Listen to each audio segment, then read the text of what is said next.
Dan itu gedung-gedung yang pernah dulu dipakai perjuangan atau jadi markas itu harus dilestarikan supaya tidak kehilangan jejak untuk generasi muda.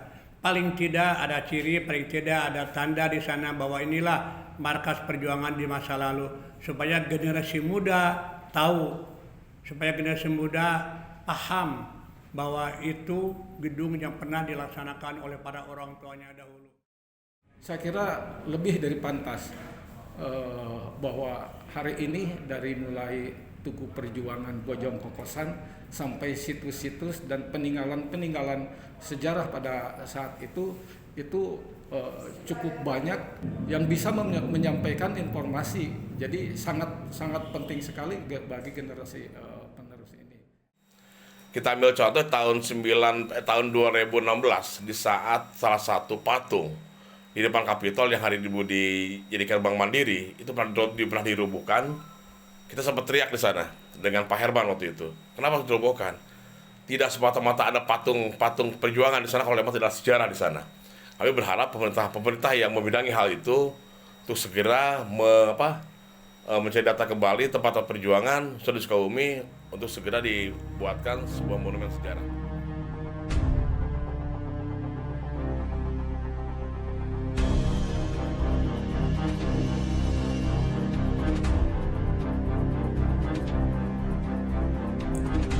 Setelah proklamasi kemerdekaan 17 Agustus 1945, dipelopori bekas tentara peta, Heiho, pemuda dan tokoh politik di Sukabumi, pada tanggal 21 Agustus 1945 telah merebut Gedung Pertemuan Society Sukamana, kini Gedung Juang 45 dari tangan penjajah Jepang. Selanjutnya dijadikan markas Komando Perjuangan Rakyat di Sukabumi. Pada tanggal 1 Oktober 1945, selang 2 bulan setelah proklamasi kemerdekaan, berkumpul kurang lebih 10.000 orang memadati Gedung Juang hingga alun-alun untuk menyusun kekuatan dan melaksanakan keputusan Panitia 5 perwakilan dari KNID atau Komite Nasional Daerah, BKR, Badan Keamanan Rakyat, Pemuda, Ulama, dan perwakilan daerah-daerah. Dalam keputusan tersebut adalah 1. Kurung kantor Kempetei atau kantor polisi tentara Jepang untuk membebaskan tawanan politik kita. Kantor tersebut adalah kantor pelayanan pajak sekarang. 2. Memancangkan bendera merah putih di alun-alun depan Masjid Agung Sukabumi berukuran 6x4 meter. Tugu bendera tersebut masih ada di alun-alun namun tidak ada keterangan yang menjelaskan sejarah tugu bendera tersebut. 3. Merebut kekuasaan kabupaten atau Ken dan pemerintahan kota Sukabumi atau SI, serta tempat pemerintahan lainnya di setiap wilayah di Sukabumi.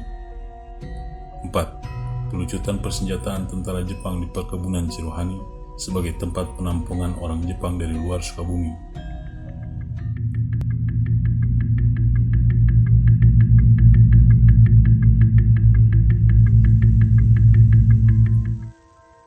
Tercatat kekuatan sekutu Inggris yang melewati jalur Sukabumi Cianjur, yaitu 4 batalion infanteri pasukan elit atau pasukan berani mati dari India, ZAR, Gurkha Rifles, Patiala, Razrik, Satuan Gabungan Pimpinan Brigadir Wing Group, Satuan Tank Lancer, Satuan Mortir Grenadier, pesawat terbang RAF. Kekuatan pasukan TKR Sukabumi Cianjur yang disebar di sepanjang jalur Sukabumi dan Cianjur atau dari wilayah Cicurug, Parung Kuda, Cibadak, Cisaat, Degung Kota Sukabumi, Gedung Juang dan sekitarnya, Sukaraja, Gekbrong, hingga Jembatan Cisokan Cianjur. Total keseluruhan pasukan dari TKR Resimen 3 Sukabumi Cianjur menurut sumber-sumber buku yang kami dapatkan 3.000 personil. Kekuatan pasukan laskar-laskar rakyat diantaranya Laskar Hizbullah, Laskar Sabilillah, Laskar Pesindo, Barisan Banteng, Barisan Islam Indonesia atau Persatuan Umat Islam, Pemerintahan Sipil dan Kepolisian, Pemuda Proletar, Laskar Merah, Laskar PRD, Laskar Kebaktian Rakyat Indonesia Sulawesi atau KRIS, Laskar Rakyat atau Barisan Rakyat atau BARA, LASWI, Perguruan Taman Siswa Cibadak, kelompok bekas tahanan di GUL.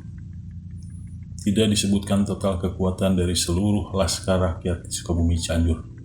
Hanya tercatat menurut sumber di wilayah Gekrong kurang lebih 10.000 orang.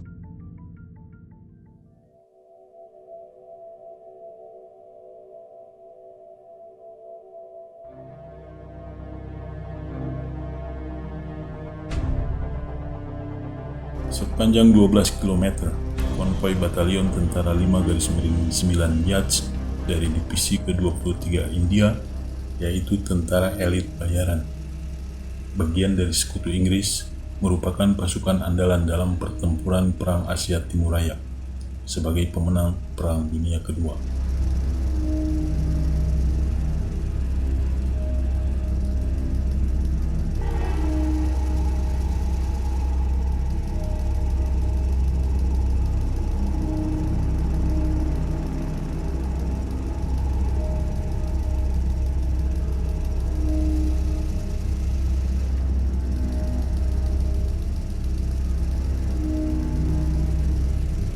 Menjelang sore hari, langit tampak mendung. Iring-iringan konvoi sudah dipelajari oleh Komandan Resimen 3 Sukabumi Cianjur, Letnan Kolonel Edi Supardi, dan menyampaikan kepada pasukannya dengan seni tempur, mengepung ular berbisa, dan taktik perang hit and run. Konvoi tersebut terdiri dari bagian kepala adalah tank Sherman, bagian tengkuk adalah Panzerwagen, badan dan ekor adalah 150 truk dilengkapi setiap ruasnya dengan brand carrier. 9 Desember 45. Ranjau darat pertama di Bojong Kokosan telah memakan korban.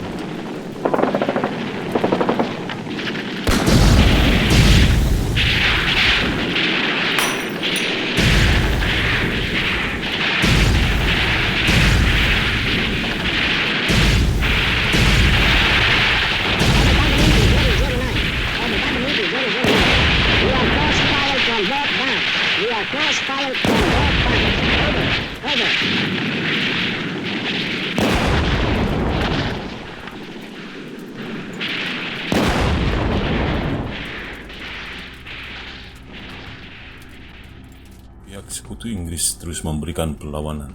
Tak lama hujan lebat di wilayah tersebut dan kabut tebal memberikan kesempatan para pejuang untuk mundur teratur. Sementara pihak lawan meniup peluit pertanda untuk menghentikan perlawanan. Diperkirakan pertempuran antara Cigombong, Desa Benda, dan Desa Kompa Bojong Kokosan terjadi selama kurang lebih 2 jam tanpa henti. Taktik perang hit and run atau pukul lalu mundur di wilayah tersebut sepertinya tidak digunakan. Para pejuang rela mati meskipun kehabisan amunisi. Mereka gunakan apa saja yang bisa menghancurkan dan membuat jera pihak lawan. Nah, serangan itu cukup berat karena memang terjadi dari atas ke bawah ya, sehingga serangan baliknya agak lambat.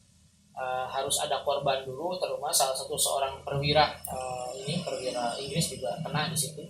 Nah, kemudian serangan menjadi tidak seimbang karena kemudian bala bantuan dari belakang muncul dan menghancurkan pasukan terutama di lereng-lereng bukit tersebut. Nah, namun karena terjadi hujan lebat, akhirnya serangan terhenti dulu dan kemudian konvoi berlanjut ke arah Sukabumi. Nah, dari situ sampai Sukabumi sebenarnya terjadi serangan-serangan terus. Pertama di daerah Ontrak itu dilakukan serangan lumayan cukup berat, Pamuruyan, kemudian hingga Karang Tengah ada serangan lagi, kemudian daerah Cikupulu, Degung ya, terakhir di Degung ada serangan juga. Itu serangan terus dilakukan, namun yang paling berbahaya itu adalah sniper, karena memang ternyata kita menggunakan sniper yang cukup akurat. Jadi sasarannya adalah supir-supirnya. Jadi ada sopir ambulansnya, ada sopir peralatan, kemudian perwira-perwiranya yang ditembak, dan itu sangat cukup merepotkan gitu. konvoi Batalion Tentara 5-9 Jet dari Divisi ke-23 India beserta truk dan tank yang tersisa melanjutkan perjalanan menuju pusat kota Sukabumi. Serangan-serangan di sepanjang jalan tersebut kali ini menggunakan taktik perang hit and run. Mereka melalui jalan Ongkrak Cibadak, Karang Tengah, Cikukulu Cisaat, Jalan Degung Cipelang. Serangan terus mereka hadapi di sepanjang jalan tersebut. Akhirnya tibalah konvoi sekutu di pusat kota Sukabumi dalam keadaan depresi dan banyak pasukan yang cedera berat. Konvoi sekutu sudah terpotong-potong. Ada banyak yang masih tertinggal di wilayah Cikukulu Cisaat dan masih bertempur dengan para pejuang. Serangan para pejuang mendadak dan terus menghilang. Demikian seterusnya, mengakibatkan pasukan sekutu hanya mampu bertahan, tidak bisa melawan. Sehingga banyak pasukan sekutu luka bakar, luka terkena bom tangan yaitu paku dan serpihan potongan besi. Korban bom batok istilah para pejuang atau ranjau darat, serta moncong senapan para sniper selalu mengintai tepat sasaran dengan target sopir-sopir truk, ambulan, dan para perwira sekutu. Itulah diantaranya persenjataan andalan para pejuang di Sukabumi Cianjur. Tercatat dalam buku The Fighting Cock Dalton 1951 halaman 284, pasukan Zat yang tertinggal bertempur selama 4,5 jam hingga pukul 2 dini hari sampai akhirnya tiba di pusat kota.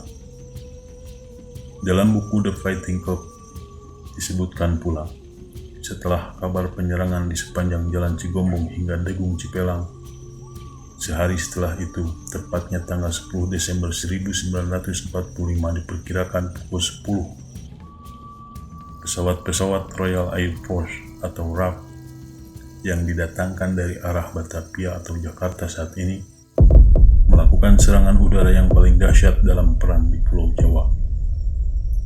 Pihak sekutu membombardir dan membumi hanguskan Cibadak. Mereka mengira itulah lokasi pertahanan utama Resimen 3 TKR Sukabumi Cianjur.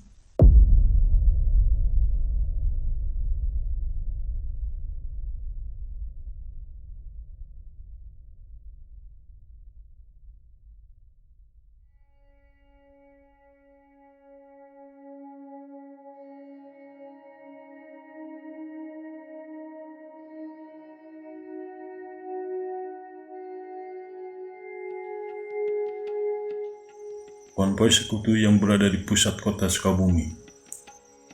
Setelah pemboman Cibadak tak berani melanjutkan perjalanan menuju Bandung.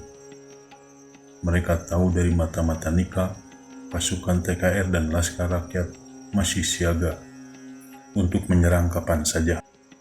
Akhirnya pihak sekutu Inggris mengutus Mayor Rawinsing dari markas Brigade Inggris di Bogor untuk datang ke Sukabumi dengan tujuan mengadakan perundingan agar konvoi bisa dilanjutkan tanpa penghadangan dan serangan dari pihak pasukan TKR dan Laskar Rakyat.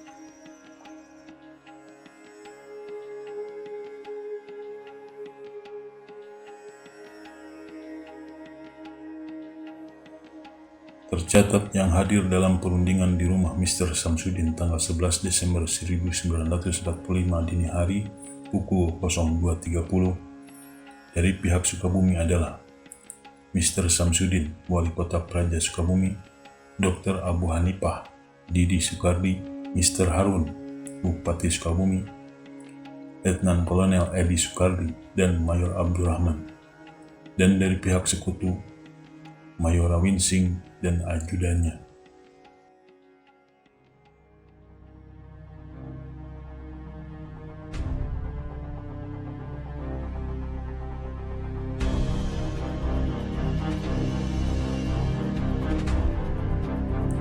Masih tanggal 11 Desember 1945.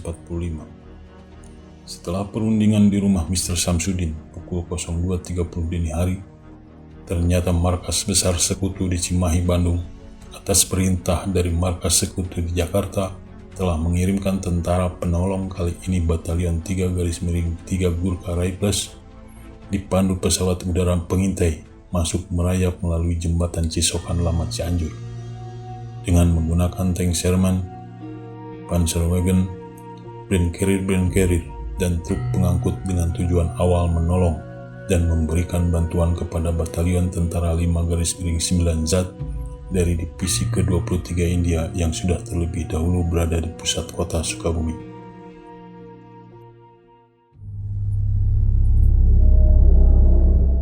Pertempuran pun terjadi di jembatan Cisokan. Pasukan India Batalion 3-3 Gurkha Rifles dihadang dan dihujani bom molotov, bom tangan, peluru sniper yang akurat, serta ranjau-ranjau darat yang sudah terpasang. Pasukan Resimen 3 TKR Sukabumi Cianjur, Batalion 3 dibantu laskar-laskar rakyat, terus menggempur dengan taktik perang hit and run. Dimulai dari jembatan Cisokan, Cikijing, Belendung, Sabandar, pusat kota Cianjur, Lewi Goong, Warung Kondang, dan Gekbrong.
Sepanjang 30 km, seluruh pasukan TKR Resimen 3 Batalion 3 tersebar di lokasi yang sudah ditetapkan. Didukung laskar-laskar rakyat, Hizbullah, Sabilillah, Banteng, polisi, dan pasukan rakyat lainnya dari jembatan Cisokan hingga Gekbrong. Pasukan India Batalion 3-3 Gurkha Rifles tak mampu memberikan perlawanan banyak. Mereka sama saja, hanya mampu bertahan. Semua serangan serba mendadak dan lalu menghilang. Maksud tugas memberikan pertolongan, namun akhirnya mereka pun tiba di pusat kota Sukabumi dengan cerita yang sama, depresi, dan tak sanggup melanjutkan perjalanan pulang. Taktik perang hit and run membuat mereka geram karena tak mampu memberikan perlawanan maksimal. Pertama, generasi muda jangan cengeng, harus melihat kondisinya hari ini. Kita khawatir generasi muda hari ini sebagian orang bermaknai bahwa generasi muda sudah luntur dari nilai kejuangan. Padahal tidak seperti itu. Ini bukti pada hari ini. Saya berbicara dengan teman-teman pada hari ini. Itu bukti. Bukti kalian telah peduli kepada nilai-nilai kejuangan. Tapi titip buat generasi muda hari ini. berikan pemahaman dan berikan dia supaya dia berikan kepercayaan. Jangan menganggap generasi muda ini cengeng, jangan menganggap generasi muda tidak berbuat, jangan sampai dibuat generasi muda tidak pernah berbuat apa, tidak sama sekali. Walaupun kondisi hari ini, generasi muda hari ini alhamdulillah hari ini untuk bicara bagaimana 100 tahun yang akan datang. Kita jujur aja, 25 tahun yang akan datang, generasi muda akan tergeser nilai-nilai itu. Tapi saya yakin, dengan kehadiran teman-teman, dengan membuat film ini, saya yakin mereka tergugah untuk hal ini, supaya dia bisa bangkit untuk bangsa dan negaranya.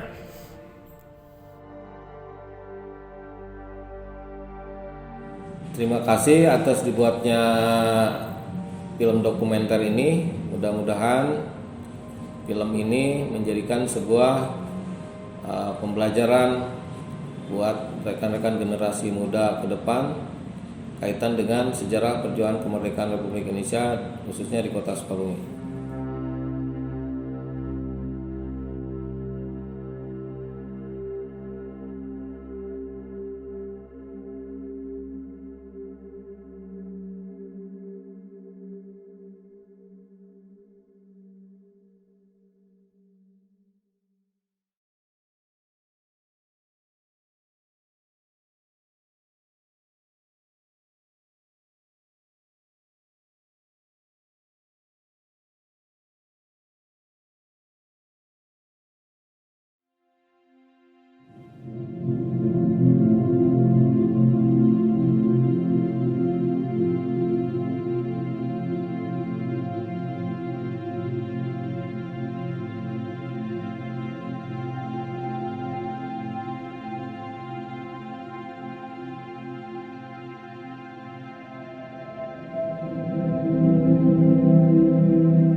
Assalamualaikum warahmatullahi wabarakatuh. Saya Marwan Hamami pada kesempatan ini sebagai Bupati Sukabumi, di mana kalau menjadikan latar belakang keluarga, kakek saya seorang pejuang, seorang tentara, dan dimakamkan ketika meninggal di Taman Pahlawan, di mana dalam posisi terakhir menjadi tentara adalah ketika masih di Brigif 15. Nah, ini barangkali yang kita yakini, kalau memang sejarah perjuangan para orang tua kita ini bisa diyakini, bisa diberikan satu tanda, itu lebih bagus, biar anak keturunan kita juga mengetahui bahwa tempat-tempat ini dulu tempat sejarah yang bisa memberikan satu semangat atau motivasi bagi mereka untuk terus melakukan kebaikan. Nah, kita hari ini untuk meyakinkan bahwa Bojong Kokosan ini menjadi satu perjuangan para orang tua kita dalam mempertahankan kemerdekaan, dalam mempertahankan kedaulatan, ini harus diangkat, harus diketahui, dan inilah modalnya dari tim dokumentasi ini untuk memberikan keyakinan pada penentu kebijakan. Oh, perlu sekali ya, karena apa? Ketika tidak semua orang memegang buku sejarah itu kan, tapi ketika ada satu monumen atau palagan atau apa sih disebutnya di tembok itu, apa disebutnya prasasti kan, prasasti. Mereka bisa sambil tengok atau sambil apa, dia membaca dan lama-lama akan mengingat, karena sejarah ini betul-betul harus dilestarikan ya untuk generasi penerus gitu kan. Gimana generasi penerus kita akan tahu gitu kan bahwa ternyata negara ini betul-betul diperjuangkan untuk bisa kita merdeka gitu kan. Salah satunya ya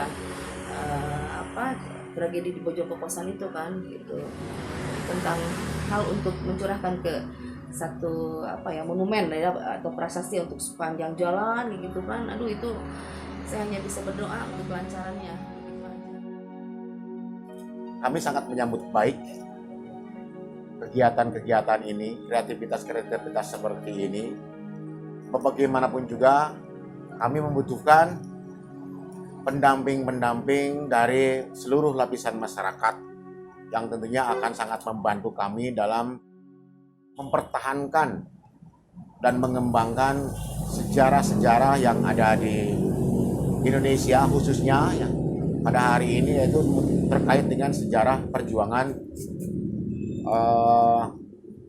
perjuangan rakyat Sukabumi yang dikenal dengan peristiwa Palagan Bojong Kokosan.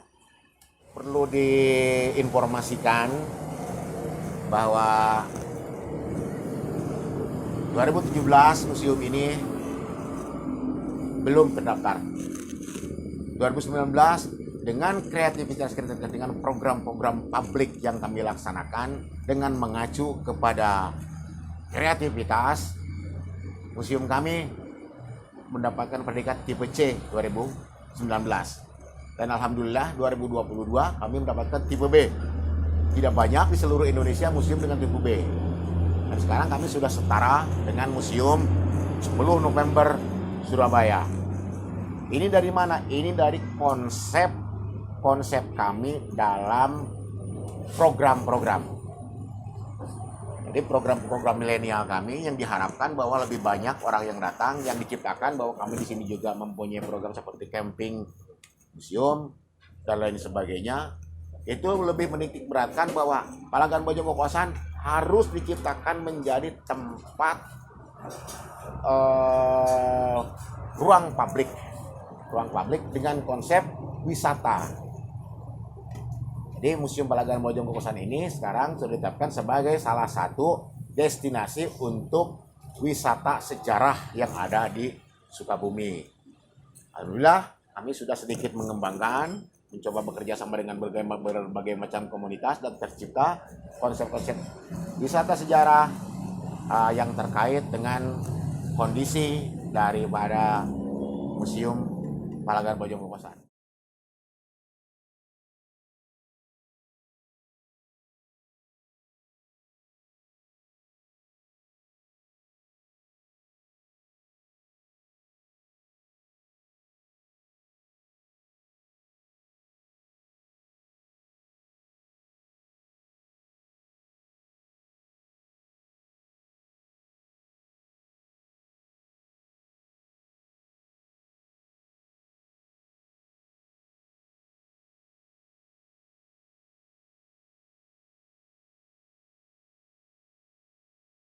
Jadi tidak ada orang lain di dunia yang bisa memperbaiki kita sendiri, khususnya masyarakat Jawa Barat sendiri kecuali kita. Yang lain semua tidak akan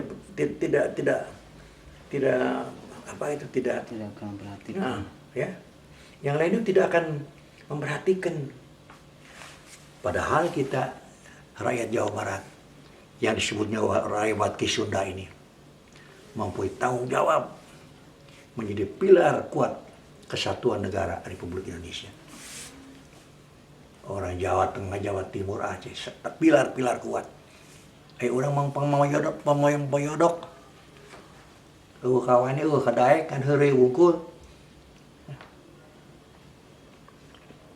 Mangawat tipayon nyangakeun abdi mengiringan. Eta ulah kita kudu hancurkan. Aing orang Sunda bermaju, orang Jawa Barat. Aing mau bertanggung jawab kepada Republik Indonesia untuk sama-sama bersama etnis-etnis orang Aceh, orang Sumatera, orang Jawa semua bersama-sama membangun negara Republik Indonesia yang kaya raya masyhur dan dihormati oleh seluruh dunia. Ini tugas kewajiban. Lain sunah-sunah kayak gitu, ya. Lain kesunahan ya sudah benar gitu. Lain bahasa wungkul, lain nama wungkul. Nyibing nama lain. Otak pakai.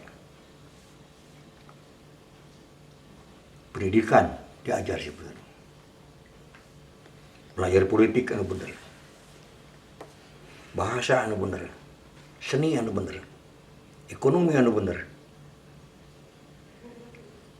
Agama masing-masing yang harus dipegang. Sebaiknya semua pelajar SMP, SMA dan lain-lainnya mestinya nih dari pendidikan ya. Untuk melihat juga ke sana, ekskursi misalnya ya. Diadakan sengaja piknik ya. diadakan piknik ke sana supaya mereka juga mengetahui. Ya. Sekarang kalau anak-anak pelajar mungkin di Bandung juga belum tahu semua. Betul. Ya. Itu mestinya Kementerian Pendidikan atau apa sih yang untuk Jawa Barat ajalah dulu ya. Nah, mestinya diadakan itu acara piknik ke situ. Mereka harus tahu sebetulnya. Iya. Gimana pasihan honor. Gimana pasihan honor? Pasihan honor unggul. Iya. Keraya kena Jenderal Kosasi ke diulah dewek macam komodo digaji di Jenderal Kosasi. Oh gitu. Wah, dari abdi mah benten di sareng bapak mat pengetahuan anak, kemauan anak. Benten sareng bapak jeung ari abdi mah. Setelah canang pupus teh ka dieu heula. Terus seberas hampir 3 tahun tadi gaji di dia. Bedina ke bupati. Pasian serat gaduh we. Sekedik oke. 100 102-an. Mas anak bapak. Mati 30, bapak 60, 70 mana gitu. Wah. Enak SK. Tapi itu jadi sulit. Ai kamu mah SK na ge dibagi duaan, entong cok make dapat SK sakitu hijikeun. Tayana sabari ahli ke tilu sasi na can dibayar kan. Kilo ratusan. Nyata paling oge ke tanggal 23 biasa namanya. Iman tas kieu oge gitu. Nyata cing teh nyata bae kanu sanes sing teh aya ieu teh naon teh bedah rumah. Tadi mah teu aya ini. Sing atunya imang butut kieu. Oh, ada mah iklan unggul deh. Nyanyi teh. Iklan. Punya. Nah, udah kudu dibuktikan. Setiap daerah mana, daerah iya Sukabumi, can. Gua aya ka kampung.